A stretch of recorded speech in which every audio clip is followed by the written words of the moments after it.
नमस्कार, आप सभी का स्वागत है हमारे चैनल MHRD टीचर में। इस वीडियो में हम बात करेंगे, देखो 5 तारीख तक अभी जो रिजल्ट आया है MP रिजल्ट नहीं आंसर की आई है, उसमें क्या है आपत्ति की लास्ट डेट थी। आज 5 तारीख आज लास्ट डेट थी। तो आज के बाद क्या होगा कि अब नॉर्मलाइजेशन का प्रोसेस आपको लगेगा। इसके बाद आपकी फाइनल आंसर की आएगी, उसमें जो आपके गलत क्वेश्चन है उनको सही करके दिया जाएगा। अब ऐसा नहीं है कि आप लोगों ने 10 क्वेश्चन पर आपत्ति लगा दी तो 10 के 10 सही हो जाएंगे। कुछ वो MP जो ESB की वेबसाइट पर जो आपने डाले हैं, तो भर्ती बोर्ड उसको क्या करेगा, उसको चेक करेगा, उसको ऑथेंटिक अगर आपका प्रूफ होगा उसको अपने तरफ से भी चेक करेगा। अगर वो आपका सही उत्तर निकल आता है तो उसके नंबर आपको मिलेंगे। अब ऐसा तो होगा नहीं कि आपके 10 हैं तो 10 ही सही निकल आए। उसमें से आप ये मान के चलो कि हर पेपर में लगभग किसी में 5-6, किसी में 10-12 आपने किए हैं, किसी में 6-7 किए हैं। तो करीब आप मान के चलिए कि 4 से 5 क्वेश्चन आपको इसके थ्रू बढ़ने वाले हैं। नॉर्मलाइजेशन तो अलग है, आपत्ति जो आपने लगाई है तो गलत क्वेश्चन के थ्रू आपके 4 से 5 क्वेश्चन बढ़ने वाले हैं। तो इसमें हम बात करेंगे कि क्या कौन सी शिफ्ट किस प्रकार रही है और किस में लगभग कितना नॉर्मलाइजेशन मिलने की संभावना है, तो इसके बारे में हम बात करेंगे। देखो सबसे पहले तो आप ये मान के चलिए जो 70 से जैसे जो कैटेगरी में SC ST OBC EWS में आते हैं वो तो 75 में पास होते हैं। उसी प्रकार जो जनरल और अदर स्टेट के हैं वो 90 में पास होंगे। ठीक है, तो वहीं बात करें जो लोग 70 से 74 के बीच हैं, देखो ऐसा तो होता ही नहीं है कि नॉर्मलाइजेशन में नंबर घटते ना हो, घटते भी हैं। बहुत लोगों के देखे गए हैं 10 से 12 नंबर तक घटे गए हैं। तो जो ईजी शिफ्ट में हो जाते हैं उनके नंबर घटते देखे गए हैं। ठीक है, लेकिन अब मैं ये तो कह नहीं सकता कि ईजी शिफ्ट है। अब मैंने अनुमान लगाया है, आप इसको कतई न लें कि ये तो बहुत हार्ड थी। वो तो आपको अनुमान लग जाता है कि आपका पेपर कैसा था, आपने कैसी तैयारी की, उसके बारे में भी हम बात करेंगे। हमने तो एक अनुमान लगाया है, कुछ जो कमेंट बॉक्स में आप लोग कमेंट करते हैं मेरे इतना है, इस शिफ्ट में इतने आए हैं, तो उसके आधार पर हमने लिखा हुआ है कि शिफ्ट में कितने हैं, तो लगभग अनुमान लग जाता है। हमारे जो दोस्तों ने पेपर दिए हैं उन लोगों ने बताया कि हार्ड पेपर था। हार्ड पेपर ऐसे नहीं होता, लेकिन जैसे आपने तैयारी ना की हो फिर कहो कि आप हार्ड था, तो फिर वो आपको हार्ड लगेगा ही। लेकिन अगर आपने बेसिक तैयारी की है और जो लैब में आपके बच्चे बैठे रहते हैं उसमें आपके हाईएस्ट हों या किसी एक बच्चे के आपसे 1-2 बच्चे के आपसे एक्स्ट्रा हों और आपने तैयारी भी की है, तब आपको हाँ समझ में आता है कि हाँ पेपर अच्छे लेवल का था, तो उसमें आपको नॉर्मलाइजेशन मिलेगा। लेकिन जैसे आपके नंबर बहुत कम हैं और आपके लैब में बहुत सारे बच्चों के बहुत ज़्यादा नंबर हैं और आप ही के कम हैं, तो फिर आप समझ जाइए कि आपने ज़्यादा अच्छे से तैयारी नहीं की है। ठीक है, तो वो आपका बेसिक अंतर होता है, वो आपको समझ में आ जाता है। आपकी खुद की तैयारी आप खुद से भांप लेते हैं कि हमने कैसा पेपर किया है, हमने कितनी मेहनत की, आपको खुद से अंदाज़ा लग जाता है। फिर भी हम तो एक मोटा अंदाज़ा लेके चलेंगे कि शिफ्ट में लगभग कितना नंबर का नॉर्मलाइजेशन मिलने की संभावना रहेगी। ठीक है, अब देखो नंबर घटते तो हैं बढ़ते में, लेकिन एक बात बता दें, जो लोग 70 से 74 के पास में हैं, जिन्होंने 70 से अगर अच्छा नंबर किया और 75 से 1-2 नंबर कम है कैटेगरी वाले, तो उनको पास होने की संभावना सबसे ज़्यादा, वो तो पास हो ही जाएंगे लगभग। क्योंकि यहाँ पर हर शिफ्ट में ऐसा नहीं है किसी शिफ्ट में क्वेश्चन गलत ना हो, हर शिफ्ट में 2, 3, 4, 5 क्वेश्चन हर शिफ्ट में गलत हैं। कुछ तो जैसे आप लोगों ने ज़्यादा बड़ा चढ़ाकर आपत्ति लगा दी 10 क्वेश्चन में, तो वो 10 क्वेश्चन तो नहीं है, लेकिन हाँ ये मान के चलिए कि आप 4 से 5 क्वेश्चन जरूर गलत हैं और उनको भर्ती बोर्ड को सही करना पड़ेगा। तो उसको जैसे ही आपको नंबर मिलेंगे तो 70+ वाले तो वो आपके पास हो जाएंगे। ठीक है, 69 वाले भी पास हो सकते हैं, ऐसा नहीं है, लेकिन हम बता रहे हैं क्वेश्चन के थ्रू, क्वेश्चन के बेस पर। नॉर्मलाइजेशन का बेस अलग है। ठीक है, वहीं जो कैटेगरी वाले हैं तो 85 से 89 वाले भी ये तो पास हो ही जाएंगे। ठीक है, और पास होते भी हैं। वर्ग 2 में मैंने एक देखा था, एक बच्चे के 87 थे, उसके डायरेक्ट 100 हो गए थे नॉर्मलाइजेशन के बाद। कुछ इसमें मिल गए थे 4-5 नंबर और कुछ 5-6-7 नंबर उसके बढ़ गए थे, तो मतलब 87-88 सीधे 100 हो गए थे। मतलब 13 नंबर पूरे ओवरऑल जोड़ के 13 नंबर को उसको नॉर्मलाइजेशन मिल गया। तो इस बेस पर हम ये भी कह सकते हैं कि जिनके जैसे नंबर कम है, जैसे 75 में पास होते हैं, किसी की 62 भी हैं, 63 में, तो वो भी पास हो सकते हैं। ऐसा नहीं है कि वो लोग पास ना हो, क्योंकि अगर जैसे किसी के 62 हैं, 62 में उसको 4 मिल गए, 66 हो गए, और 66 की बात 8-9 नंबर का अगर उसको नॉर्मलाइजेशन मिल गया, उसको हार्ड शिफ्ट में फंस गए, तो वो भी पास हो सकता है। ऐसा नहीं है वो पास नहीं होगा, होता है। और देखे भी गए हैं ऐसे कई बच्चों के, हम स्क्रीनशॉट भी जैसे अभी दिखा सकते हैं। अब एडिटिंग करनी पड़ती है इसलिए हम लगाते नहीं हैं, वैसे हमारे पास रहते हैं स्क्रीनशॉट, तो इसके लिए वो भी पास हो सकते हैं। ऐसा नहीं है वो पास ना हो, लेकिन जो लोग जैसे 60+ हैं तो वो लोग अपनी तैयारी करते रहें। जैसे हो गया तो हो गया, नहीं हुआ तो जैसे CTET में भी अगर आप पेपर दे लें, CTET पास कर लेते हैं, सुप्रीम कोर्ट का फैसला भी रिजर्व है, अगर उसके थ्रू वो से CTET को मान्य कर देता है तो फिर आपको MP के इसकी जरूरत नहीं पड़ेगी। आप डायरेक्ट MP के सुपर टेट दे पाएंगे और CTET के बेस पर दे पाएंगे। ठीक है, तो आप CTET की तैयारी करें, अपनी तैयारी जरूर करते रहें। ऐसा नहीं है कि यहाँ पर भर्ती आ जाए, क्या पता यहाँ पर भर्ती ही लेट हो जाए, इसलिए आप अदर स्टेट की भर्ती करते हैं और अदर एग्जाम की भी तैयारी करते हैं। इसके बारे में आप थोड़ा जान लें और तैयारी अच्छी बेसिक पर दें। अगर जैसे आपके नंबर कम आए हैं तो आपकी तैयारी में कहीं ना कहीं कमी तो रह गई होगी,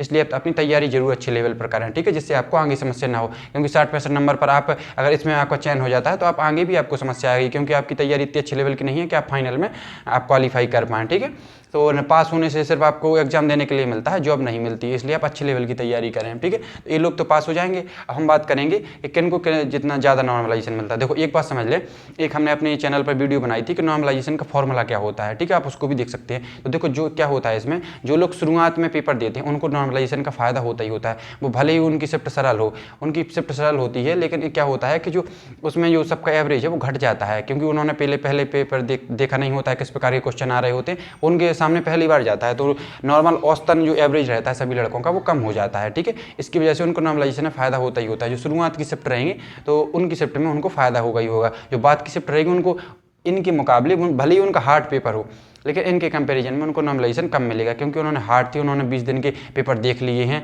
और देखे नहीं है। वैसे लोगों के पास एनालिसिस करने के बाद कुछ अंदाज़ा लग जाता है कि इस प्रकार के क्वेश्चन पूछ रहा है, तो उसके अंदाज पर उनको कम उतना फ़ायदा मिलता है, ठीक है। तो शुरुआत की शिफ्टों को ज़्यादा फ़ायदा मिल जाता है। हम समझें कि हमारे 10 तारीख से पेपर शुरू हो गए थे और 30 तारीख तक चले हैं, तो 30 तारीख से हमारे किस प्रकार का हमको कौन सी शिफ्ट किस प्रकार रही है। अब देखो मैं इसकी पूर्ण पुष्टि तो नहीं करता, मैंने अपने बेस पर लिए हैं जो लोग लड़कों ने हमको बताए हैं। अब कोई कहने लगे कि आपने जी बता दिया है, मेरी शिफ्ट तो बहुत हार्ड थी, वो शायद आपको हार्ड लगी हुई है, हो सकता है वास्तव में हार्ड हो, मुझे ना पता चला हो, तो उसके लिए आप माफ़ करिएगा, लेकिन मैंने फिर भी एक अंदाज़ा लगाने की कोशिश की है कि ये इस प्रकार का हो सकता है, ठीक है।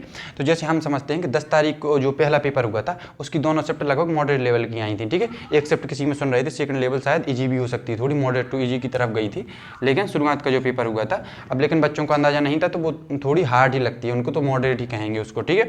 फिर 11 की जो फर्स्ट आई तो पहली शिफ्ट हार्ड बता रहे थे, ठीक है, तो हार्ड लग रही थी। जो सेकंड शिफ्ट थी वो मीडियम टाइप की थी, ठीक है। तो देखो अगर जो शुरुआत की शिफ्ट 10 और 11 में, तो आप ये मान के चलिए कि आपको नॉर्मलाइजेशन अच्छा खासा मिलेगा, वो यहाँ से तक हो सकता है आपको 10 नंबर तक आपको नॉर्मलाइजेशन मिल जाए इन शिफ्टों में, ठीक है, क्योंकि आपके पहले पेपर हैं, आपने देखे नहीं होते हैं, तो इनमें अच्छे लड़कों का एवरेज कम हो जाता है। जहाँ लड़कों का एवरेज कम होता है तो आपके नंबर बढ़ने के चांस हो जाते हैं, ठीक है। तो 10 और 11 में आप तो ये मान के चलिए आपको अच्छा नॉर्मलाइजेशन मिलेगा, भले ही अगर किसी का पेपर इजी भी किसी को लग रहा हो तब भी उसके नॉर्मलाइजेशन में मिलेंगे मार्क्स, ठीक है। तो वहीं बात करें 12 तारीख का, तो पहला पेपर लगभग मॉडरेट लेवल का था और जो सेकंड पेपर था तो इजी टू मॉडरेट था, ठीक है, थोड़ी सरल भी कुछ क्वेश्चन थे और थोड़ी कठिन भी। वहीं 13 की बात करें तो हार्ड से आप मीडियम की तरफ मान सकते हैं, थोड़ी ईजी नहीं मान सकते हैं, ये क्वेश्चन उतने ज़्यादा नहीं थे। फिर वहीं बात करें कि जो 13 का सेकंड था वो इजी टू मॉडरेट था, ठीक है। अब वहीं बात करें 14 का, तो 14 का पेपर मॉडरेट लेवल का बताया जा रहा था, लड़कों ने बताया है कि हाँ 14 को पेपर था। अब किसी के जैसे हमारा एक दोस्त था उसके 91 नंबर आए थे, तो वो वो कह रहा था कि हमने तैयारी भी की, जबकि उसके सीटेट में 113 नंबर थे, तो वो कह रहा था कि हमको थोड़ी एक मॉडरेट लेवल का तरह, या वो इस प्रकार से कह रहा था कि हमने उस लेवल की तैयारी नहीं की थी, हमने सीटेट में अच्छी लेवल की तैयारी की, इसमें फिर भी हम मीडियम मान सकते हैं कि हाँ मीडियम लेवल का पेपर था, ठीक है। और जो सेकंड शिफ्ट का पेपर था वो इजी टू मॉडरेट लेवल का था, ठीक है। वहीं 15 की बात करें तो 15 का भी इजी टू मॉडरेट फर्स्ट और सेकंड आप मॉडरेट लेवल का मान सकते हैं, ठीक है। और वहीं बात करें जो 16 का पहला पेपर था, वो पहला पेपर हार्ड था। देखो क्या होता है कि ईएसबी एक पैटर्न के थ्रू पेपर बनाती है, अब मुझे वो पैटर्न तो पता नहीं पता, लेकिन जो बच्चे पेपर देते हैं उनसे समझ में आता है कि हाँ इस प्रकार का पैटर्न लगभग बना है। क्या होता है कि जब शुरुआत के 4-5 पेपर हो जाते हैं, 4-5 दिन, तो फिर अपना थोड़ी पैटर्न चेंज कर देती है, अलग प्रकार के क्वेश्चन पूछने लगती है। इस प्रकार बच्चों को नए अचानक से सवाल मिलने लगते हैं, ईबीएस में कठिन सवाल आने लगते हैं, तो बच्चा समझ जाता है कि कुछ अलग ही टाइप का पेपर आ रहा है। तो उसमें क्या होता है, पर पहला पेपर हार्ड था, वो जो सेकंड पेपर था वो भी ऐसा नहीं है कि हाँ मीडियम था, हार्ड ही था, मीडियम टू हार्ड था, ठीक है। तो 16 तारीख से एक पेपर थोड़ी बदलना एक पैटर्न चालू हुआ, तो उस तरह से 16 तारीख का पेपर हार्ड लगने लगा बच्चों को, ठीक है। फिर वहीं बात करें कि 17 का थोड़ी इजी टू मॉडरेट था, सेकंड फिर भी हार्ड ही निकला, ठीक है। 18 की बात करें तो पहला हार्ड और जो सेकंड पेपर हुआ वो मॉडरेट लेवल का था, ठीक है। 19 की बात करें तो 19 के दोनों पेपर लगभग मॉडरेट लेवल के थे।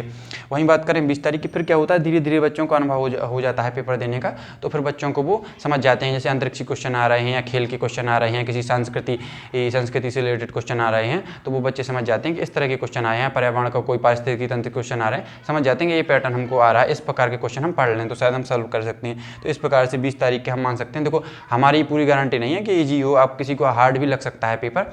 तो अब देखो ये हार्ड इस बेस पर होगा कि या तो आपने तैयारी ना की हो, ठीक है। अगर आपने तैयारी नहीं की है, आपने प्रीवियस ईयर पेपर नहीं लगाए हैं, देखो अगर आपने प्रीवियस ईयर पेपर लगाए हो, अगर आपके यहाँ नंबर 100+ आते हैं, वहाँ आपके अगर नंबर कम आए हैं तो आप ये समझ लीजिए कि पेपर हार्ड था, ठीक है। और आपके यहाँ आपके नंबर ही उतने नहीं आ रहे हैं, वहाँ पर भी लगभग उतने ही आएंगे, तो पेपर मॉडरेट लेवल का था, ठीक है। और अगर आपके यहाँ पर कम आ रहे थे, वहाँ पर बहुत ज़्यादा आ गए अचानक से, समझ लीजिए कि आपका ईजी लेवल का पेपर था। सीधा सा फॉर्मूला आप खुद से अंदाज़ा लगा सकते हैं कि आपका पेपर इजी था, मॉडरेट था या हार्ड हार्ड था, ठीक है। ये आपका खुद का अंदाजा। और एक दूसरा अंदाजा होता है कि आपकी लैब के थ्रू, अगर आपने लैब में देखा होगा कि आपसे कितने बच्चों के नंबर ज़्यादा हैं। अगर बहुत सारे बच्चों के ज़्यादा हैं तो समझ लीजिए कि पेपर ईजी था। अगर लगभग औसतन था, आप जितने आपके थे उतने ही आपके थे। अब ये होता है कि आपने अगर तैयारी की, आपने तैयारी नहीं की तो फिर तो बहुत लड़कों के आ ही जाएंगे ज़्यादा। जैसे कुछ बच्चों के आते हैं 50 ही नंबर आए, 55 ही नंबर आए, तो उन लोगों ने तैयारी नहीं की होती। लेकिन कुछ बच्चों के जैसे 65-70 आए तो उन लोगों ने थोड़ी बहुत पढ़ा होता है, उसकी बेस पर आप अंदाजा लगा सकते हैं। अगर ज़्यादा बच्चों के अगर ज़्यादा नंबर आ रहे हैं तो समझ लीजिए कि पेपर ज़्यादा कठिन नहीं था। अगर कुछ ही बच्चों के आपसे ज़्यादा नंबर आ रहे हैं, कोई 100 छू ही नहीं पा रहा है, तो समझ लीजिए कि पेपर थोड़ी अच्छी लेवल का था, हार्ड था, ठीक है। अब 20 तारीख का पेपर ईजी बताया जा रहा है और सेकंड पेपर मॉडरेट है। 21 तारीख का पहला मीडियम और दूसरा है मीडियम टू ईजी की तरफ बढ़ रहा है। अब 22 तारीख का जो पहला पेपर बताया गया था हार्ड बताया गया था, ठीक है। अब यहाँ पर ऐसा लग रहा है कि जैसे पैटर्न चेंज हो गया हो, तो पहला हार्ड था, दूसरा लगभग मॉडरेट टू हार्ड ही था, ठीक है। ये कोई ऐसा नहीं है कि मॉडरेट हो, थोड़ा हार्ड लेवल का था पेपर। अब वहीं बात करें, ये 23 का पेपर है, पहला मीडियम था, सेकंड हार्ड था। 24 के जो पेपर हैं ये दोनों हार्ड बताए जा रहे हैं, दोनों पेपर हार्ड थे, ठीक है। और 25 का पेपर था, जो 25 का पहला पेपर था वो मीडियम, लगभग मीडियम टू इजी बता रहा है। और सेकंड पेपर है बहुत हार्ड बता रहे थे कुछ बच्चे, जैसे एक हमारे दोस्त ने दिया था तो उसके करीब 96 पे नंबर आए थे, 97 नंबर आए थे। तो वो बता रहा था कि और किसी वहाँ पर लैब में किसी के 97 नंबर नहीं थे, सबके कम थे। वो जनरल में था, किसी 91 92 बस एक आधो नंबर थे, और बाहर जो मिले उनके भी कम थे। तो लगभग लग रहा था कि 25 का सेकंड हार्ड है, ठीक है। इसी की बेस पर अंदाजा लगाया जा सकता है। जिसने तैयारी की है अगर उसके भी नंबर वो 100 ना छू पाए तो समझ लीजिए कि पेपर हार्ड था। अगर जिसने तैयारी की है उसके नंबर 100 प्लस हो गए हैं तो समझ लीजिए कि पेपर थोड़ी मॉडरेट लेवल का था, ठीक है। वहीं बात करें 26 का, तो जैसे हमको नहीं पता मिला डाटा, तो 27 का बात करें तो 27 का पहला पेपर था मॉडरेट लेवल का और सेकंड पेपर हार्ड बताया जा रहा था, ठीक है। अब कुछ बच्चे उनको लग रहा था जब बताया जा रहा था, हम कमेंट बॉक्स में पढ़ा है कि 27 का हार्ड था सेकंड वाला, ठीक है। 28 का पहले पेपर की बात करें तो ईजी टू मॉडरेट लेवल का था और सेकंड हार्ड था, ठीक है। और 29 की बात करें, 29 के तो दोनों ही पेपर हार्ड थे। बहुत बच्चों ने कमेंट किया है कि 29 का पेपर तो देख के होश ही उड़ गए, वैसे लग रहा था कि लास्ट के पेपर होते हैं वो ज़्यादा सरल होते हैं, लेकिन बच्चे बता रहे हैं कि 29 के जो पेपर हैं दोनों पेपर हैं बहुत ही हार्ड थे, ठीक है। वहीं बात करें 30 के तो दोनों पेपर मॉडरेट थे। अब देखो बात करें ये हार्ड मॉडरेट की तरफ, मॉडरेट टू हार्ड है 30 का पेपर, ये हार्ड है, ठीक है। तो इनमें नॉर्मलाइजेशन मिलेगा, ऐसा नहीं है मिलेगा, लेकिन इनके मुकाबले कम मिलेगा। भले ही मीडियम लेवल के हैं लेकिन इनके मुकाबले कम नॉर्मलाइजेशन मिलेगा। क्यों मिलेगा? इसलिए मिलेगा क्योंकि बाद में पेपर हुए हैं, तो शुरुआत से जो बाद में होते हैं फिर बच्चे तैयारी कर ले जाते हैं और यहाँ से पढ़ते जाते हैं जब बच्चे, तो उनके पास एक्स्ट्रा टाइम भी मिल जाता है। तो एवरेज बच्चों का है वो अच्छा आने लगता है। बच्चों का जैसे एवरेज अच्छा आया तो आपको नॉर्मलाइजेशन में फ़ायदा कम हुआ। तो वहीं बात करेंगे अगर हार्ड शिफ्ट है आपकी तो आप मान के चलिए 10 से 15 नंबर तक आपको नॉर्मलाइजेशन मिलेगा। अगर आपकी मीडियम शिफ्ट है, ठीक है, 10 से 15 नंबर, अगर मीडियम शिफ्ट है तो आप मान के चलिए 6 से 8 नंबर तक आपके मिल सकते हैं। अगर इजी शिफ्ट है तो आप घट भी सकते हैं किसी के नंबर, अगर मिलते भी हैं तो आप ये मान के चलिए 2 से 4 नंबर आपको इजी शिफ्ट में मिल सकते हैं या घट भी सकते हैं। उसका हम नहीं बता सकते हैं कितना घटेंगे कितने नहीं घटेंगे, वो तो आपके ये पूरी शिफ्ट के ओवरऑल एवरेज पर डिपेंड करता है कि आपके शिफ्ट में कितने बच्चों ने किस प्रकार के नंबर गेन किए, उसी के आधार पर नॉर्मलाइजेशन का फॉर्मूला लगता है। अगर आपके देखो ये सीधा सिंपल सा फॉर्मूला होता है, अगर आपके तभी नंबर घटते हैं जब आपके अगर पूरी शिफ्ट में जितने बच्चों ने पेपर दिए हैं उनके एवरेज से अगर आपके नंबर कम आते हैं तो आपके नंबर निश्चित ही घटेंगे। अगर आपके नंबर एवरेज से थोड़ी भी ज़्यादा हो, एक नंबर भी ज़्यादा हो, तब आपके नंबर नहीं घटेंगे। जैसे हम एक बात करें 16 तारीख को फर्स्ट पेपर हुआ, ठीक है, और इसमें सभी बच्चों का एवरेज निकल के आया 70 नंबर, ठीक है। अगर आपके 70 से कम है तो आपके नंबर घटेंगे, अगर आपके 70 से ज़्यादा हैं, 71 ही हुए 70 ही हुए, तब आपके नंबर किसी भी हालत में नहीं घटेंगे। नंबर घटते तभी हैं जब आपके एवरेज से नंबर कम हो। आई होप आपको पूरी जानकारी समझ में आ गई होगी। और अगर किसी को लग रहा है कि हमारी शिफ्ट हार्ड थी तो आप हमें इसकी कोई वो पुष्टि तो नहीं करेंगे, लेकिन हमने अंदाज़ा लगाया है और आप ही लोगों से पूछ के बताया है कि किसी ने हमको बताया हार्ड। अगर कुछ ज़्यादा बच्चे कहने लगते हैं कुछ हार्ड थी शिफ्ट, तो हार्ड ही हम मान लेते हैं। अगर कुछ ज़्यादा लोग कहते हैं कि इजी थी तो हम फिर इजी मान लेते हैं। इस आधार पर हमने अंदाज़ा लगाया। आपको समझ में आ गई होगी जानकारी। और अगर कोई टीचिंग के रिलेटेड तैयारी कर रहा है, सीटेट की भी तैयारी कर रहा है, तो हमने अपने इस चैनल पर प्लेलिस्ट बना दी है। उसमें हमने विभिन्न विषयों की पेडागोजी की वीडियो बना दी है, EBS की और बनानी है, वो भी हम 1-2 दिन में बना देंगे। तो उसके बारे में आप निश्चिंत रहिए। सीटेट अगर उतना भी आप देख लेते हैं उसके बाद भी आप थोड़ी प्रैक्टिस करके जाएंगे तो आप पास कर सकते हैं। कोई ज़्यादा कठिन काम नहीं होता है। तो आप सीटेट जरूर पास करके रखिएगा। अगर सीटेट आपके पास होता है तो अगर बाई चांस अगर सुप्रीम कोर्ट का फैसला सीटेट के पक्ष में आ जाता है तो आपको उसकी ज़रूरत ही नहीं पड़ेगी, तो सीधे आप MP का सुपर टेट दे पाएंगे। अदर जो भर्तियाँ आती हैं उनके सुपर टेट दे पाएंगे सीटेट के बेस पर। इसलिए आप सीटेट जरूर अपना क्वालिफाई करके रखिए। और जो आपका बॉर्डर इलाका हो, जैसे अगर MP का UP हो या राजस्थान हो बिहार वाला हो, अगर कोई आपका बॉर्डर इलाका वहाँ पर वैकेंसी आती है तो वहाँ पर आप अप्लाई करिए। अगर और कोई भर्तियाँ आती हैं जो टीचिंग जैसी होती हैं, आपका जिन पर ध्यान कम होता है, वैकेंसी कम आती है, तो ऐसी भर्तियों में आप जरूर अप्लाई करिएगा। आप लोग SSS जरूर करिएगा। एक बात आपको बता दें कि आप लोग SSS जरूर अपने पास रखिएगा, ये कंप्यूटर का डिप्लोमा होता है। और अगर जो MP वाले हैं वो UP की भर्तियों पर जरूर नज़र बनाए रखें। वहाँ पर एक पैट का एग्जाम होता है, पैट के थ्रू बहुत सी भर्तियाँ निकल आती हैं, बहुत कम संख्या में होती हैं, लेकिन उनमें कंपटीशन बहुत कम हो जाता है। तो इसलिए ऐसी भर्तियों पर नज़र बनाए रखिएगा और इस पर भी फोकस करिएगा। अब इनकी सुन रहे हैं कि जुलाई अगस्त तक इसकी भर्ती आएगी, तो आप लोग जो लोग इनके नंबर अच्छे खासे हैं, थोड़ी 70+ हैं या 81-85+ हैं, वो लोग अपनी तैयारी में लगे रहें, फाइनल पेपर की तैयारी कर दें, जिससे आपको फाइनल में फिर इस प्रकार की मेरिट देखने का मौका ना लगे कि आप फिर यही नॉर्मलाइजेशन देखते फिर ऐसे नंबर आप लाओ। जैसे हमने अभी अपने चैनल पर 2 लोगों के इंटरव्यू लिए हैं UP पुलिस में, उनका कांस्टेबल पर चयन हो ही जाना है, मतलब फाइनल हो जाएगा, वीडियो डॉक्यूमेंट वेरिफिकेशन होंगे। तो उनकी कट ऑफ गई है, जैसे एक बच्चे की गई है 187 और उसके नंबर आए हैं 230, तो उसको ज़रूरत ही नहीं है कि हमको नॉर्मलाइजेशन कितना मिलेगा कितना नहीं मिलेगा। जैसे जनरल की कट ऑफ गई है 214, उसके नंबर आए हैं 240, तो उसको ज़रूरत ही नहीं है नॉर्मलाइजेशन कितना मिलेगा, मिल जाए तो ठीक है, ना भी मिले तो भी कोई दिक्कत नहीं। कट ऑफ बढ़ेगी तो 10-12 नंबर बढ़ेगी, इससे ज़्यादा नहीं बढ़ती है कट ऑफ, ठीक है। तो इस प्रकार की आप तैयारी करिए कि आपको उसको ज़्यादा फिर नॉर्मलाइजेशन के ज़्यादा चक्कर में ना पड़ना पड़े, ठीक है। तो वैसे घट जाते हैं तो फिर तो वो आपका भाग्य मानो कि आपके घट गए नंबर, वैसे नहीं घटेंगे नंबर, और घट भी सकते हैं, उसका कोई कुछ कह नहीं सकता है। अगर आपने थोड़ी अच्छी तैयारी की है तो फिर आपके नहीं घटेंगे नंबर, ये होता है श्योरिटी से, ठीक है। आपको पूरी जानकारी समझ में आएगी होगी। और इसी प्रकार की और वीडियो के लिए हमारे चैनल को सब्सक्राइब कर लें। MHRD टीचर हमारे चैनल का नाम है। और अगर आपको कोई जानकारी समझ में नहीं आती है किसी प्रकार की, अगर कोई आपको डाउट रहता है तो कमेंट बॉक्स में कमेंट कीजिएगा, हम आपको जरूर आपको रिप्लाई करने की कोशिश करेंगे। अब देखो तैयारी में लगी रहिए, अब इसके ज़्यादा चक्कर में नहीं रहिए कि मेरा होगा कि नहीं होगा, जो होना होगा आपने पेपर दे दिया, उसके बाद आप कुछ नहीं कर सकते। आपने आपत्ति लगा दी होगी, इसके बाद आप फाइनल आंसर की में आप मिला लीजिए नंबर, उसके बाद रिजल्ट आ जाएगा तो आप उसमें मिला लीजिएगा, ठीक है। इसके बाद आप तैयारी में लग जाइए, CTET का पेपर आप कम से कम बना लें जिसका नहीं बना है, और अगर कोई एग्जाम आता है तो उसको बना लें, उसकी तैयारी में लगी, उसके लिए हम आपके साथ हैं। और हम खुद MP में टीचर हैं, तो हमारा पूरा अनुभव है कि कैसे क्या पढ़ाई करनी होती है। हमने भी CTET क्वालिफाई किया, TET क्वालिफाई किया है, हमारे पास सारे एग्जाम हैं क्वालिफाइड, तो आप उसके बारे में भी लगे रहिएगा, आपको समझ में आ गया होगा, ठीक है।